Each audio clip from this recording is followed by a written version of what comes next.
Hi, ನಮಸ್ತೆ ಎಲ್ರಿಗೂ. ನಾನು ಮಂಜುಳಾ.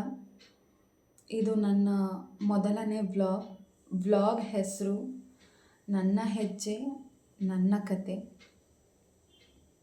ಈ ವ್ಲಾಗ್ನಲ್ಲಿ ನನ್ನ ಪರಿಪೂರ್ಣ ಜೀವನ ಇರೋದಿಲ್ಲ, ಶೋ ಆಫ್ ಕೂಡ ಇರೋದಿಲ್ಲ. ಇದು ನಿಜವಾದ ಜೀವನ, ನಿಜವಾದ ಭಾವನೆ ಮತ್ತು ನನ್ನ ಪ್ರತಿ ಹೆಜ್ಜೆಯಿಂದ ಇರುವ ನನ್ನ ಕತೆ. ನಾನು ದೊಡ್ಡದಾಗಿ ಸಾಧನೆ ಅಂತೂ ಏನೂ ಮಾಡಿಲ್ಲ, ಆದರೆ ಪ್ರತಿದಿನ ಚಿಕ್ಕ ಹೆಜ್ಜೆ ಮುಂದಿಡೋ ಪ್ರಯತ್ನ ಮಾಡಿದ್ದೀನಿ. ಆ ಹೆಜ್ಜೆಗಳೇ ನನ್ನ ಕತೆ.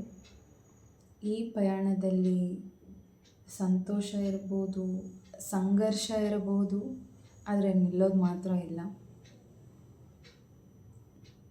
ನಿಮ್ಮ ಬೆಂಬಲ ಇದ್ದರೆ ಈ ಪಯಣ ಇನ್ನಷ್ಟು ಬಲವಾಗುತ್ತೆ. ನನ್ನ ಕತೆ ನಿಮಗೆ ಸ್ವಲ್ಪ ಆದರೂ ಪ್ರೇರಣೆ ಕೊಟ್ಟರೆ ಅದೇ ನನ್ನ ಗೆಲುವು. ಈಗಿನಿಂದ ನನ್ನ ಹೆಜ್ಜೆ, ಇದು ನನ್ನ ಕತೆ. ವಿಡಿಯೋ ಇಷ್ಟ ಆದರೆ ಲೈಕ್ ಮಾಡಿ, ಶೇರ್ ಮಾಡಿ, ಸಬ್ಸ್ಕ್ರೈಬ್ ಮಾಡಿ ಮತ್ತು ಈ ಪ್ರಯಾಣದಲ್ಲಿ ನನ್ನ ಜೊತೆ ನಡೆದು ಬನ್ನಿ. Thank you.